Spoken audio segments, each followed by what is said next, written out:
Bismillahirrahmanirrahim. Assalamualaikum warahmatullahi wabarakatuh. Bertemu lagi teman-teman dengan kami channel Bertani dan Beternak TV. Bertani tidak boleh malas dan jangan pernah malas bertani. Baik teman-teman, ya alhamdulillah kita masih dapat berjumpa kembali. Setelah kita kemarin review jagung, alhamdulillah jagung hari ini perkembangannya cukup normal. Usianya hari ini sudah 64 hari pasca tanam ya, alhamdulillah. Walaupun kemarin sempat kerdil untuk jagungnya, hari ini cukup mengejar dan cukup normal dibanding dengan biasanya ya. Terus kemudian ya teman-teman, hari ini kita mereview padi. Usia padi hari ini tepat di 28 hari pasca tanam. Alhamdulillah dalam perkembangannya cukup normal ya. Walaupun di pemupukan pertama ini terhitung telat ya, terus di pemupukan kedua juga terhitung telat ya. Pemupukan pertama sendiri kami lakukan di usia 10 hari pasca tanam ya. Biasanya saya untuk pemupukan pertama itu 3 sampai 7 hari ya, karena memang kita ngurusi jagung kemarin yang sempat kerdil itu, sehingga padi agak kita abaikan terlebih dahulu ya. Terus untuk dosis pemupukan pertama kemarin 1:1 urea dan Ponska ya, habisnya 1 kintal ya. Untuk yang kedua ini ya, kami karena sudah kehabisan jatah untuk subsidi, kami menggunakan 1 Ponska ya, terus kemudian 1 Ponska Plus. Ponska Plus sendiri untuk 1 sak itu berisi 25 kilo. Berarti ini jumlahnya untuk lahan seperempat ya, lebih dikit ya. Nah itu habis 75 kilo, perbandingannya Ponska 50 kilo dan 25 kilo Ponska Plus. Kenapa saya memilih Ponska Plus dibanding pupuk yang lain ya? Karena memang di sisi harga, karena kemarin ada basar ya, itu untuk 1 saknya 150.000 untuk Ponska Plus. Yang pertama itu, yang kedua, Ponska Plus itu kan mengandung 2 unsur plusnya itu ya, 2 unsur. Yang pertama adalah unsur sulfur, yang kedua unsur zinc. Nah itu nanti akan sangat membantu tanaman kembali fresh ya. Setelah memang ya untuk pemupukan saya kira telat ya. Untuk pemupukan kedua sendiri saya biasa melakukan di usia 25 hari pasca tanam, hari ini di 28 hari pasca tanam. Makanya sulfur dan zinc yang berada pada Ponska Plus itu dapat membantu kembali memulihkan daripada tanaman supaya akan lebih hijau dan insya Allah anakannya akan bertambah banyak ya. Nah insya Allah 75 kilo karena memang kandungan daripada Ponska Plus itu 15, 15, 15, 15 untuk kalium, 15 untuk fosfat, dan 15 untuk nitrogennya ya. Sementara kalau Ponska yang biasa itu 15, 10, 12. Kalau nggak salah 15 untuk fosfatnya, terus kemudian untuk nitrogennya 12, untuk kaliumnya 10 ya. Itu kalau nggak salah ya. Baik ya teman-teman, ini 1 kali penyepraian gulma ya. Itu di usia sekitar 12 hari pasca tanam ya. Setelah pemupukan pertama itu ya, belum beranak ya, itu masih, kami kan ini untuk tanamannya satu rumpun itu hanya 1 sampai 2 ya. Terus kemudian di usia sekitar 10 hari itu lekan atau bahan rumput itu sudah mulai banyak ya, bahkan ada yang sudah menjadi rumput ya, daun ya 3, 4, 5 ya. Kami spray 1 kali menggunakan Ford Plus, dan alhamdulillah hari ini untuk gulma cukup terkondisikan ya. Nah ini mulai lagi tumbuh ya 1-2 untuk gulmanya, karena memang ini sekitar 4 sampai 5 hari yang lalu kami keringkan ya, maka yang terjadi gulma kembali tumbuh. Dan ini nanti pasca pemupukan ini kita isi kembali, terus kita rendam. Insya Allah gulma itu ketika kita rendam juga tidak akan bisa tumbuh ya, dia akan mati ketika kita rendam. Kuncinya air berada di atas rata-rata rumput ya. Baik ya teman-teman, cukup sekian review video kita hari ini. Tetap ikuti channel kami, channel Bertani dan Beternak TV. Petani tidak boleh malas dan jangan pernah malas bertani. Akhirul kalam, billahi taufik walhidayah. Assalamualaikum warahmatullahi wabarakatuh. Kita jalan-jalan dulu ya teman-teman.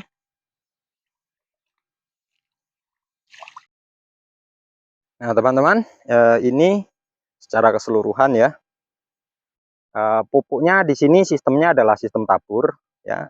Jumlahnya sudah saya jelaskan tadi, 25 Ponska Plus dan 50 kg Ponska ya. Biasanya kami 2 sak Ponska semua, tapi hari ini jatah subsidi sudah habis. Makanya untuk yang selanjutnya kita sudah mulai menggunakan pupuk non subsidi ya. Sementara pasca ini ya teman-teman, kita lakukan pencegahan untuk sundep. Nah, itu kita lakukan penyepraian secara berkala. Kalau memang hari ini kaper kelihatannya nggak ada ya, terus kemudian serangan sundep sepertinya tidak ada, makanya pencegahan saja nanti seminggu sekali ya, pasca umur sekitar 30 harian pasca tanam itu kita spray ya. Paling tidak 2, 3 sampai 4 kali ya, tergantung nanti situasi dan kondisinya. Menggunakan racun yang cukup murah saja ya teman-teman. Sampai bisa menggunakan spontan, bisa menggunakan narahibo, bisa menggunakan yang lain ya, supaya sundep itu kan penyakit yang laten ya, yang masif ya, tiba-tiba banyak serangan gitu saja. Makanya ada tidak ada tetap kita lakukan pencegahan ya. Nah ini alhamdulillah ya teman-teman, untuk rumpun yang tadinya satu malai, 1-2 bibit ya untuk satu rumpun, hari ini alhamdulillah rumpunnya sudah cukup baik, cukup bagus ya teman-teman. Tuh ya. Nah ini cukup banyak ya, padahal ini 1-2 bibit ya, sana juga sama. Tuh. Nah ini di usia 28 hari pasca tanam ya teman-teman. Biasanya nanti ketika dia sudah nutup itu di usia 35-40 hari. Nah itu proses vegetatif atau proses pertumbuhan sudah selesai. Di usia-usia itu biasanya padi nanti menguning ya. Nah untuk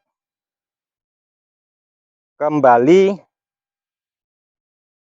menyegarkan atau menghijaukan ya, setiap kali kita nyepre insek maupun fungi itu harus kita tambahkan pupuk, boleh menggunakan KCL, boleh menggunakan NPK Mutiara, boleh menggunakan Ponska Plus, boleh menggunakan campuran antara SP36 atau SP, terus kemudian ditambah dengan urea, terus kemudian ditambah dengan KCL ya.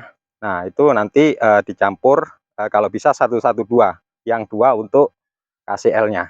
Itu akan mengembalikan daripada tanaman jagung menjadi tanaman padi, maaf, tanaman padi kembali hijau ya di masa generatif di usia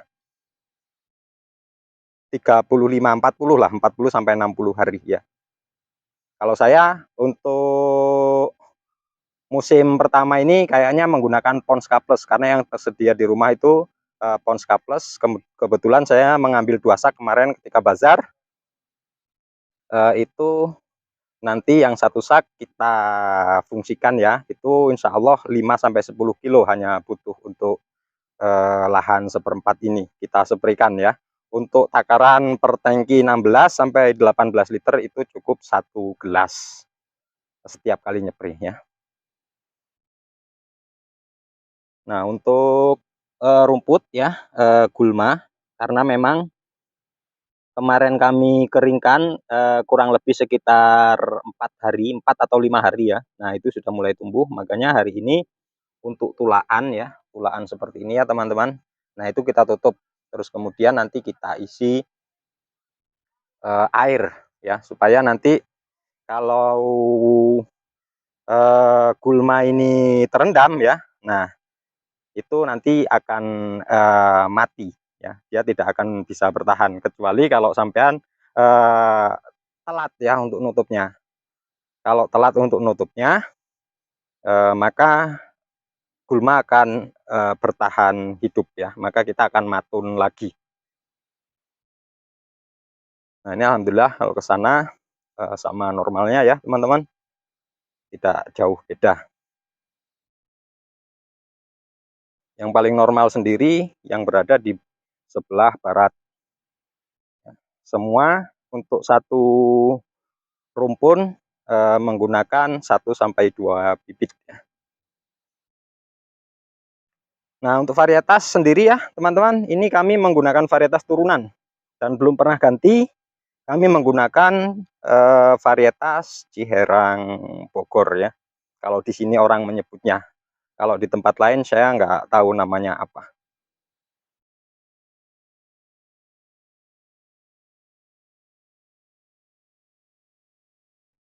Nah, ini mulai kami rendam. Airnya cukup deras di sini, makanya itu sudah mulai terisi air untuk yang kotakan paling atas. Nah, sementara punya tetangga ini varietas Malaysia. Kenapa lebih tinggi dia? Karena memang Malaysia ini